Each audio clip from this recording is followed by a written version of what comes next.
Hello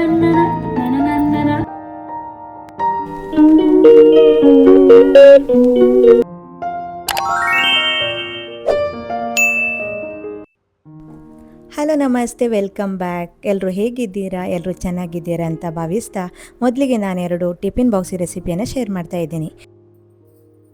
ಒಂದು mixie ಜಾರಿಗೆ ನಾನಿಲ್ಲಿ ಈರುಳ್ಳಿ, ಹಸಿಮೆಣಸು, ಶುಂಠಿ, ಬೆಳ್ಳುಳ್ಳಿ ಹಾಗೆ ಕೊತ್ತಂಬರಿ ಸೊಪ್ಪನ್ನು ಹಾಕಿ ಚೆನ್ನಾಗಿ ಇದನ್ನು ರುಬ್ಕೊಂಡು ಬಂದಿದ್ದೀನಿ. ಸೊ ಇವತ್ತು ನಾನು ಮಾಡ್ತಾ ಇರೋದು ಮಶ್ರೂಮ್ ಬಿರಿಯಾನಿ. ತುಂಬಾ ಸಿಂಪಲಾಗಿ ಮಾಡುವಂಥದ್ದು, ಮಕ್ಕಳ ಲಂಚ್ ಬಾಕ್ಸ್ಗೆ ತುಂಬ ಈಸಿಯಾಗಿ ಮಾಡುವಂಥ ರೆಸಿಪಿ ಅಂತ ಹೇಳ್ಬೋದು. ಇಲ್ಲಿ ಒಂದು ಕುಕ್ಕರನ್ನು ತೆಗೆದುಕೊಂಡು ಅದಕ್ಕೆ ಎಣ್ಣೆ ಮತ್ತು ಬೆಣ್ಣೆಯನ್ನು ಹಾಕ್ಕೊಳ್ತಾ ಇದ್ದೀನಿ. ಸೊ ಹಾಗೆ ನಾನಿಲ್ಲಿ ಮಸಾಲಕ್ಕೆ ಚಕ್ಕೆ, ಲವಂಗ, ಜೀರಿಗೆ ಅದನ್ನೆಲ್ಲ ಹಾಕಿ ಈರುಳ್ಳಿಯನ್ನು ಸಣ್ಣದಾಗಿ ಹಚ್ಚಿ ಹಾಕಿ ಇವಾಗ ಅದನ್ನು ಸ್ವಲ್ಪ ಫ್ರೈ ಮಾಡ್ಕೊಳ್ತಾ ಇದ್ದೀನಿ. ಜೊತೆಗೆ ಇವಾಗ ಟೊಮೆಟೊ ಹಣ್ಣನ್ನು ಕೂಡ ಸೇರಿಸ್ತಾ ಇದ್ದೀನಿ. ಟೊಮೆಟೊ ಹಣ್ಣನ್ನು ಚೆನ್ನಾಗಿ ಇವಾಗ ಮಿಕ್ಸ್ ಮಾಡಿ ಅದಕ್ಕೆ ನಾನು ಆವಾಗಲೇ ರುಬ್ಕೊಂಡಿರುವಂತಹ ಮಸಾಲ ಇದೆಯಲ್ಲ ಅದನ್ನು ಸೇರಿಸ್ತಾ ಇದ್ದೀನಿ. ಹಸಿ ವಾಸನೆ ಹೋಗೋ ತನಕ ಇದಿಷ್ಟನ್ನು ಚೆನ್ನಾಗಿ ಫ್ರೈ ಮಾಡ್ಕೊಳ್ಬೇಕು.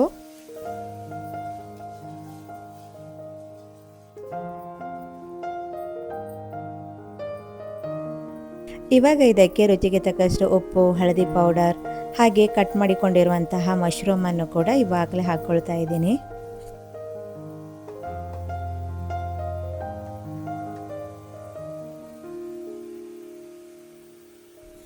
ತುಂಬ ಸಿಂಪಲ್ಲಾಗಿ ಮಾಡುವಂತಹ ಈ ರೆಸಿಪಿ ತುಂಬ ಈಸಿಯಾಗಿ ಬೆಳಿಗ್ಗೆ ಗಡಿಬಿಡಿಯಲ್ಲಿದ್ದರೂ ಕೂಡ ಮಾಡ್ಕೊಳ್ಬೋದು.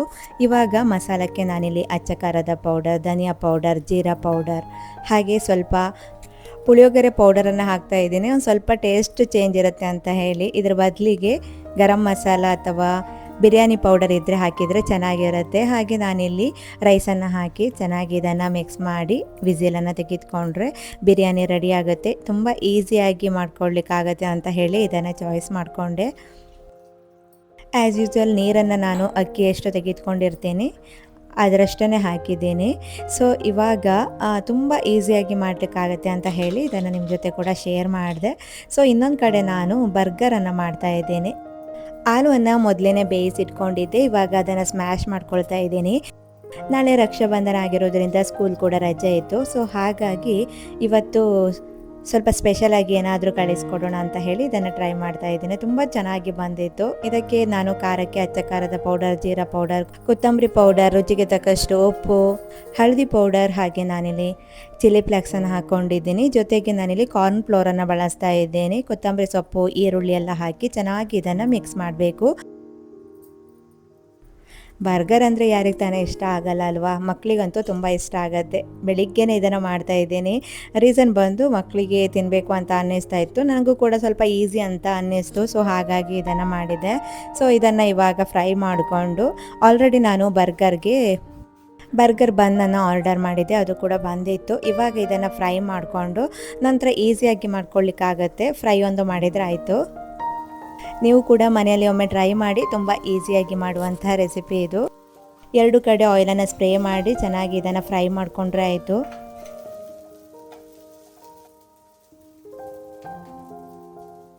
ಈ ಎಲೆ ಬಂದು ಗ್ರೀನ್ ಲೀಫ್ ಲೆಟಸ್. ಇದನ್ನು ನಾನು ಬರ್ಗರ್ಗೆ ಅಥವಾ ಸಲಾಡ್ಗೆ ಯೂಸ್ ಮಾಡ್ಕೊಳ್ತೀನಿ. ಸೊ ಇವತ್ತು ಬರ್ಗರ್ ಮಾಡ್ತಾ ಇದ್ದೀನಲ್ವ ಅಂತ ಹೇಳಿ ಫ್ರೆಶ್ ಆಗಿತ್ತು, ಅದನ್ನು ಕೂಡ ಯೂಸ್ ಮಾಡ್ತಾ ಇದ್ದೀನಿ. ತುಂಬ ಟೇಸ್ಟಿಯಾಗಿ ಬರುತ್ತೆ.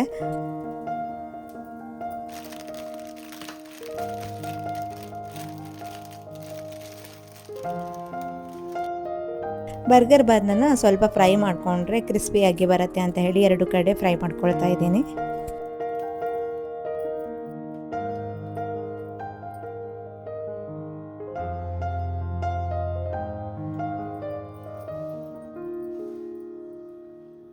ಇನ್ನೊಂದು ಕಡೆ ಮಶ್ರೂಮ್ ಬಿರಿಯಾನಿ ಕೂಡ ಆಗಿತ್ತು. ತುಂಬ ರುಚಿಯಾಗಿ ಬಂದಿತ್ತು. ಸಿಂಪಲ್ ಆದರೂ ಕೂಡ ಬೇಗ ಆಗುವಂಥ ರೆಸಿಪಿ ಇದು, ಟ್ರೈ ಮಾಡಿ.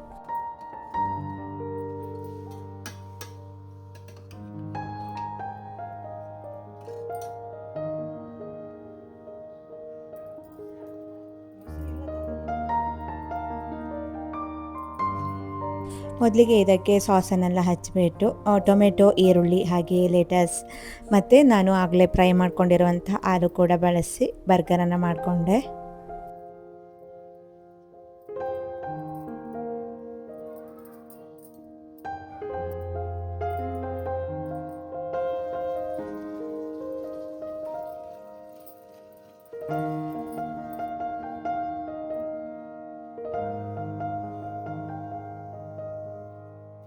ಇನ್ನು ಮಕ್ಕಳನ್ನೆಲ್ಲ ಸ್ಕೂಲಿಗೆ ಕಳಿಸಿದಾದ್ಮೇಲೆ ಇಡ್ಲಿ ಮಾಡಿದ್ದೆ, ಅದಕ್ಕೆ ಚಟ್ನಿ ಬೇಕಿತ್ತು.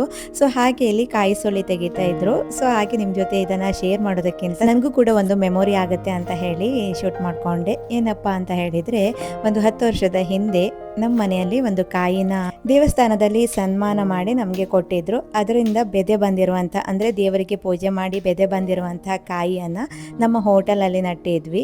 ಸೊ ಅದರಲ್ಲಿ ಆಗಿರುವಂತಹ ಕಾಯಿ ದೇವರಿಗೆ ನೈವೇದ್ಯ ಇಟ್ಟು, ಮೊನ್ನೆ ವರಮಹಾಲಕ್ಷ್ಮಿ ಹಬ್ಬ ಇತ್ತಲ್ವ, ಆವಾಗ ದೇವರಿಗೆ ನೈವೇದ್ಯ ಇಟ್ಟಿರುವಂಥ ಕಾಯಿ ಅದು. ಸೊ ಹಾಗೆ ನೆನಪಾಯಿತು, ನಿಮ್ಮ ಜೊತೆ ಕೂಡ ಶೇರ್ ಮಾಡಿದರೆ ಹಾಗೆ ಅದು ಮೆಮೊರಿಯಾಗಿ ಉಳ್ಕೊಳ್ಳುತ್ತೆ. ಕಾಯಿ ಅಂತೂ ತುಂಬ ರುಚಿಯಾಗಿತ್ತು. ಅದರ ಜೊತೆ ಚಟ್ನಿ ಕೂಡ ಮಾಡಿದ್ದೆ ಇವತ್ತು. ಸೊ ಸ್ವೀಟ್ ಏನಾದರೂ ಮಾಡ್ಬೋದಿತ್ತು, ಅದರ ಸ್ವೀಟ್ ಕೂಡ ಮಾಡಬೇಕು, ಇನ್ನು ತುಂಬ ಕಾಯಿ ಎಲ್ಲ ಇದೆ. ಸೊ ಹಾಗೆ ಇವತ್ತು ಟಾಕ್ಸಿಕ್ ಮೂವಿ ನೋಡೋಣ ಅಂದ್ಕೊಂಡಿದ್ವಿ. ಮಕ್ಕಳು ಸ್ಕೂಲ್ಗೆ ಹೋದರು. ಆ ಮೂವಿ 18+ ಆಗಿರೋದ್ರಿಂದ ಮಕ್ಕಳು ಇದ್ದಾಗ ನೋಡ್ಲಿಕ್ಕೆ ಆಗಲ್ಲ ಅಂತ ಹೇಳಿ ಇವತ್ತು ಬೆಳಗಿನ ಶೋಗೆ ಹೋದ್ವಿ. ಪುಣೆಯಲ್ಲಿ ಮಾರ್ನಿಂಗ್ ಶೋ ಇತ್ತು ಕನ್ನಡದಲ್ಲಿ. ಸೊ ಹಾಗಾಗಿ ಹೋಗೋಣ ಅಂತ ಹೇಳಿ ಹೊರಟಿದ್ವಿ. ಇವತ್ತು ಗುರುವಾರ ಬೇರೆ. ಸೊ ಹಾಗಾಗಿ ಮೊದಲಿಗೆ ದೇವಸ್ಥಾನಕ್ಕೆಲ್ಲ ಹೋಗೋಣ ಅಂದ್ಕೊಂಡು ಟಿಕೆಟ್ ಮೊದಲೇ ಮಾಡಿದ್ವಿ. ಸೊ ಇವಾಗ ದೇವಸ್ಥಾನಕ್ಕೆ ಹೊರಟಿದ್ವಿ.